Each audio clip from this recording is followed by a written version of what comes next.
La souffrance se refile d'un partenaire de couple à l'autre et elle n'arrive pas à en sortir. C'est ça justement la boucle d'une relation toxique. Je ne sais pas comment chercher, quoi chercher, comment entrer en relation saine, comment savoir si une nouvelle personne est équilibrée. Dans une relation toxique, on a forcément un des deux partenaires, voire les deux, qui a des comportements destructeurs, et l'autre qui s'adapte avec des comportements autodestructeurs. Il pense qu'en faisant comme si de rien n'était, c'est plus facile pour toi de te comporter avec lui comme si de rien n'était. Même si elle n'a pas de malveillance en elle, mais qu'elle a juste une sorte de boule de nerfs qui se déclenche et elle casse tout.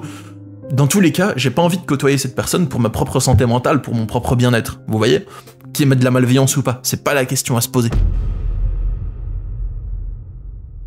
Bonjour les amis, bienvenue pour un concept de vidéo très intéressant. Aujourd'hui, je réponds à vos questions et vos études de cas que vous m'avez soumises sur les relations toxiques. Et on va en tirer des conseils généraux qui peuvent servir à tout le monde pour vous aider à y voir plus clair et à mieux comprendre le phénomène de relations toxiques et du coup à ne plus en vivre. Première question que vous m'avez posée, je pense que ce serait bien de définir relation toxique et de répondre à la question à partir de quand ou quoi est-ce qu'on est dans une relation toxique ? Comment sait-on, identifions-nous que l'on est dans une relation toxique? Je vais répondre à cette question pertinente dans quelques secondes. Mais avant, si je sors cette vidéo aujourd'hui, c'est pour fêter la sortie de mon tout dernier livre, 100 questions-réponses sur les relations toxiques de couple, aux éditions Améthyste. Il sort aujourd'hui, le lundi 10 mars, et il est disponible partout, dans vos librairies, Fnac, Cultura, Leclerc, en ligne sur Amazon. J'ai beaucoup travaillé dessus avec mon éditeur, et je suis très content qu'il sorte aujourd'hui.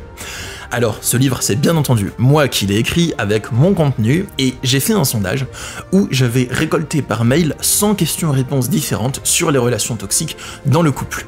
J'y ai répondu dans ce livre en les classant par genre, par thématique. Donc le titre du livre en dit long, c'est vraiment un livre de questions-réponses. Vous me posez une question, j'y réponds avec des conseils généraux qui peuvent servir à tout le monde.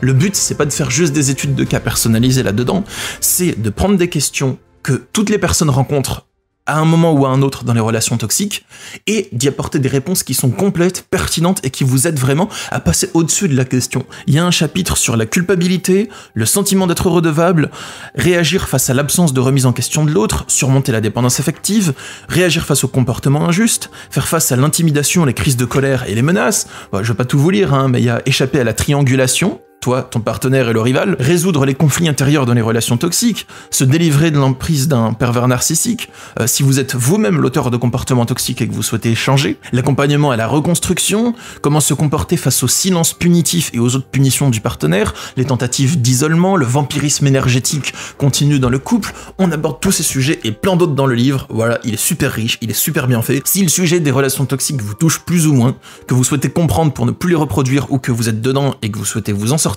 ou voir ce que vous pouvez faire pour améliorer votre relation, vous pouvez vous procurer ce livre. Il est vraiment très pratique, très concret, très efficace. Moi j'aime beaucoup comment il est fait en tout cas. Et bon, il y a le lien dans la description pour l'acheter sur Amazon si vous le voulez, ou sinon vous pouvez le trouver dans toutes vos librairies, bibliothèques, ou le commander s'ils l'ont pas. Let's go, on répond à la question que la personne nous a posée, donc je vais la relire. Je pense que ça serait bien de définir relation toxique et de répondre à la question à partir de quand ou quoi est-ce qu'on est dans une relation toxique? Comment sait-on, identifions-nous que l'on est dans une relation toxique? Donc merci pour ta question pertinente, elle est top pour ouvrir la vidéo. Alors, une relation toxique, c'est une relation dans laquelle il y a de la souffrance, mais cette souffrance ne peut pas s'échapper de la relation. Elle est bloquée à l'intérieur. L'image que je donne souvent pour expliquer ce qu'est une relation toxique, c'est l'image du sablier. Dans un sablier, il y a du sable, qui peut aller d'un côté à l'autre du sablier, mais il est bloqué à l'intérieur du sablier, il peut pas s'échapper. Et la souffrance, c'est pareil dans une relation toxique. C'est soit vous qui l'avez à l'intérieur de vous, ou quand vous essayez de la sortir de vous et de plus faire ce qu'il faut pour faire plaisir à l'autre, par exemple, c'est l'autre qui va souffrir. La souffrance se refile d'un partenaire de couple à l'autre et elle n'arrive pas à en sortir. C'est ça justement la boucle d'une relation toxique. Dans une relation toxique, on a forcément un des deux partenaires, voire les deux, qui a des comportements destructeurs, et l'autre qui s'adapte avec des comportements autodestructeurs. Et pour finir de répondre à cette question, je vais voir la deuxième partie de la question de cette personne, qui est d'ailleurs autre question. Peut-on être dans une relation toxique avec une personne saine? Ou relation toxique implique-t-il forcément que l'un des deux soit malsain? Genre forcément un pervers narcissique, puisque c'est le grand truc à la mode en ce moment, ou dépendant affectif, etc. Encore une question très pertinente, merci. Pour moi, il va exister 3 types de relations toxiques.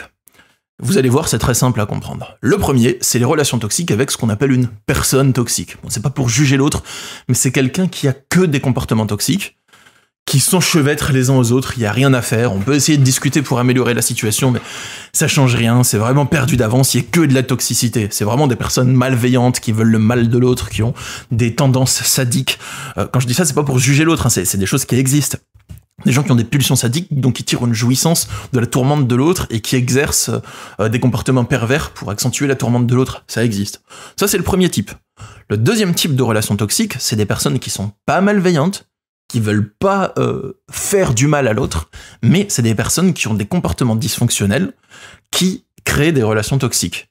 Donc ça veut dire que tout n'est pas perdu forcément avec ces personnes-là, elles ont peut-être aucune méchanceté en elles, mais il y a des comportements qui induisent l'autre à s'autodétruire ou qui encouragent ça, et ça crée une relation toxique. Et le troisième type de relation toxique, c'est une relation où l'autre, il est très gentil avec vous. Il a rien à se reprocher, mais vous vous autodétruisez par vous-même. Parce que vous avez des conditionnements, parce que vous avez par exemple l'habitude de ne rien dire. Quand il y a des choses qui vous tourmentent, l'habitude de vous suradapter aux besoins de l'autre sans même partager les vôtres. Et c'est possible qu'à cause de vos comportements, vous vous enfermiez à l'intérieur de vous-même, mais pourtant l'autre n'y est pour rien. La relation, elle sera toxique pour vous à cause de vous-même dans ce cas-là. Et tant que vous gardez ce comportement, vous serez mal dans votre relation et il y a un travail sur vous à faire pour vous en sortir et pour avoir une relation qui est plus saine. Deuxième cas. Bonjour, j'ai rompu en novembre avec un ex avec qui j'avais une relation toxique. C'est mon amour de jeunesse que j'avais retrouvé, j'ai 60 ans.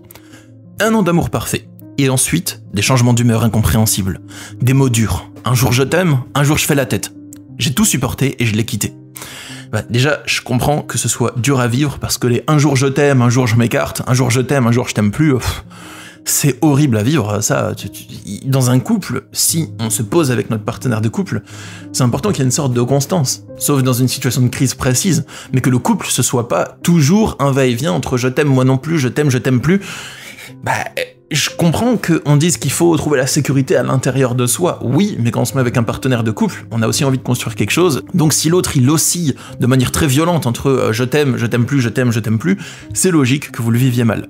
Bon, la question maintenant, par rapport à ce cas, aujourd'hui, il souffre, il souhaite me voir, je lui manque.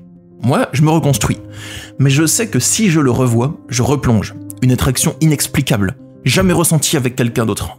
Si j'accepte de le revoir pour discuter, je sais que je replonge. Quoi répondre à son mail de demande? C'est dur. Alors, ma réponse à ta question, c'est qu'est-ce que toi tu veux?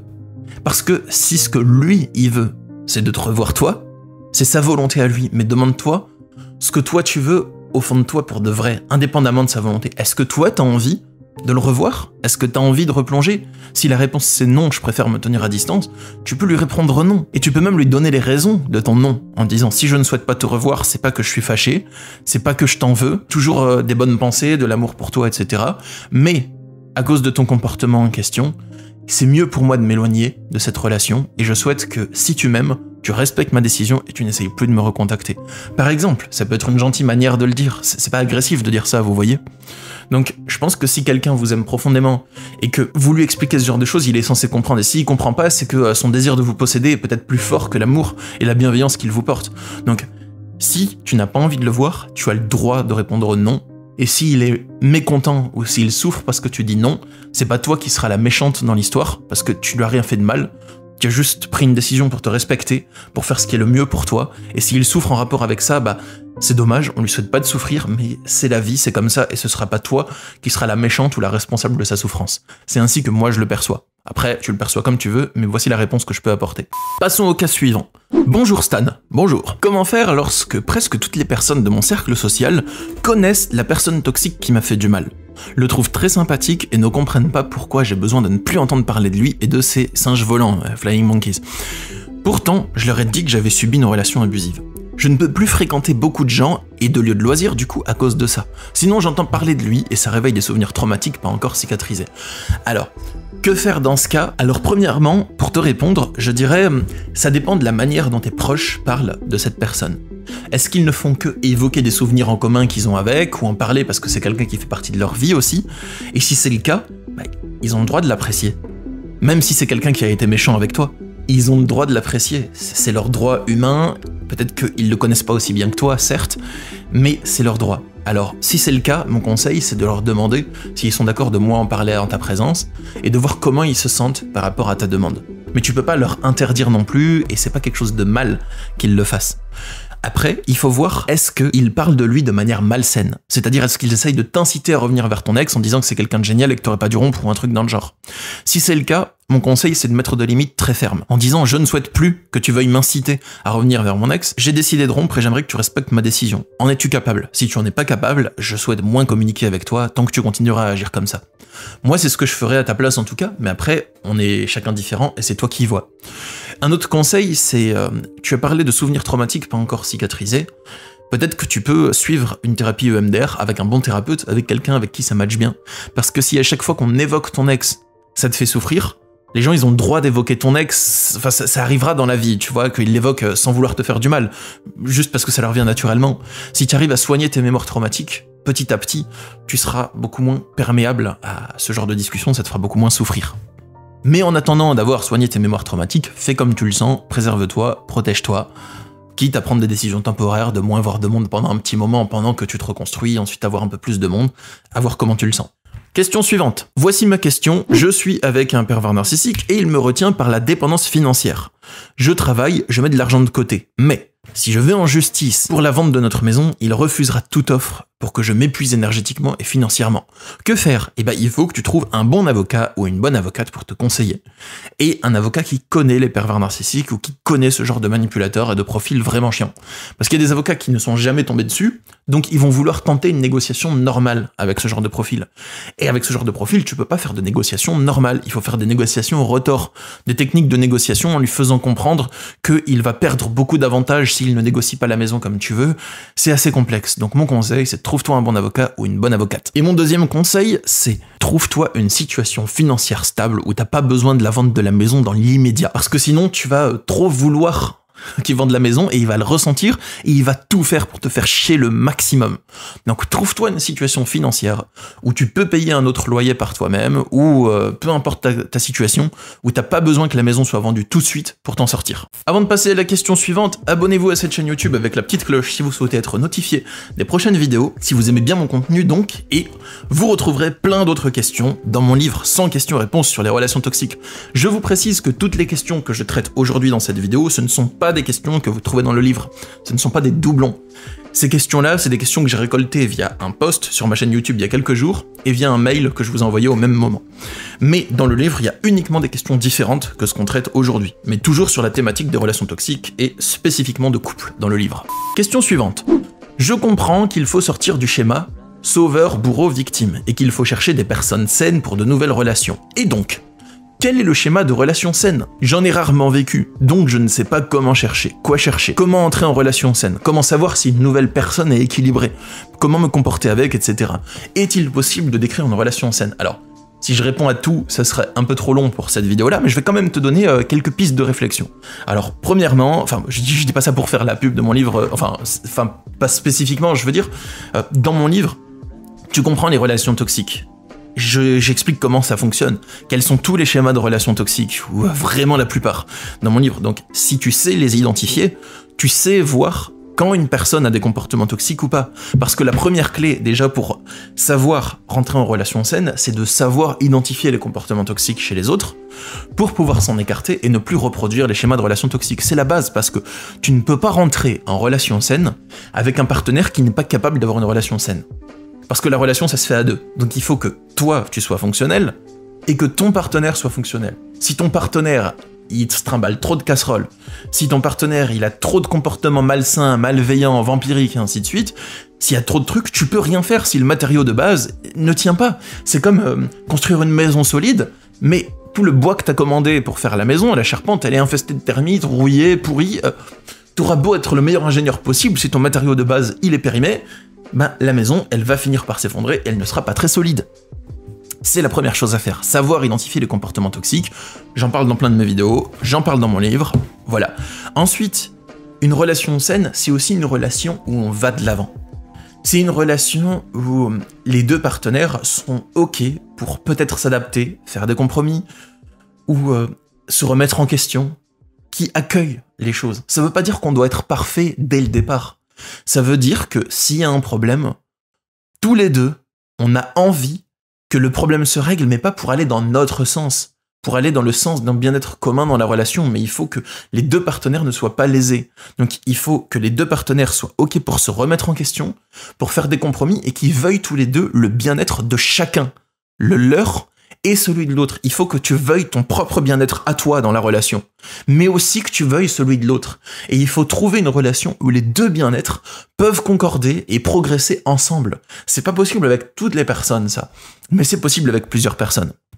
Et enfin, il faut connaître tes propres besoins, savoir de quoi toi tu as besoin pour être équilibré, et de quoi ton partenaire a besoin aussi, ou ta partenaire, peu importe, et que votre relation soit capable de respecter vos besoins.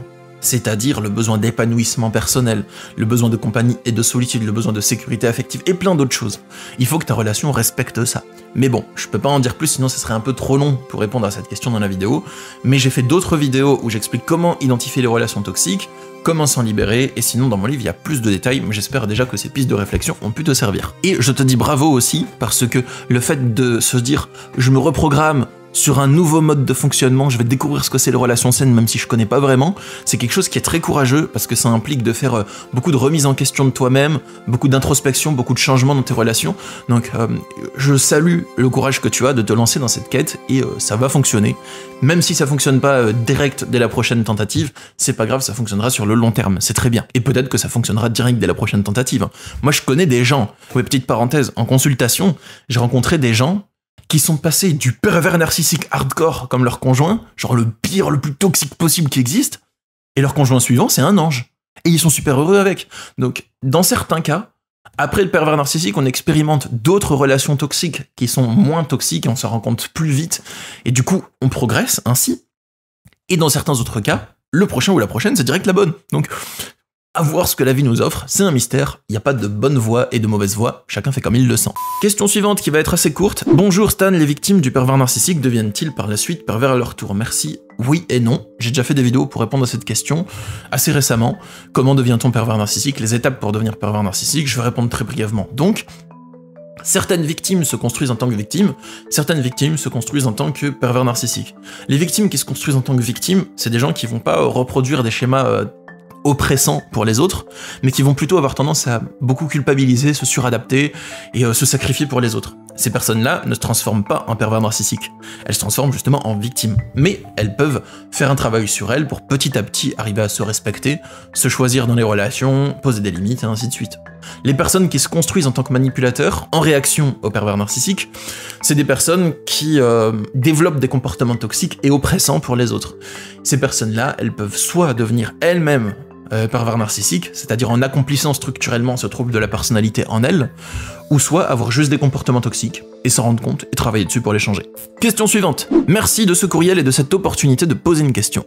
Comment savoir si on a affaire à une personne toxique sciemment malveillante, la distinguer d'une double personnalité par exemple, et pourquoi sommes-nous dépendants affectivement? Je vais pas répondre à la dépendance affective, j'ai un chapitre dans le livre qui est consacré, et ce serait trop long pour cette vidéo, parce que le but c'est de faire des réponses courtes, mais je vais répondre à ta première question. Comment savoir si on a affaire à une personne toxique sciemment malveillante, la distinguer d'une double personnalité par exemple?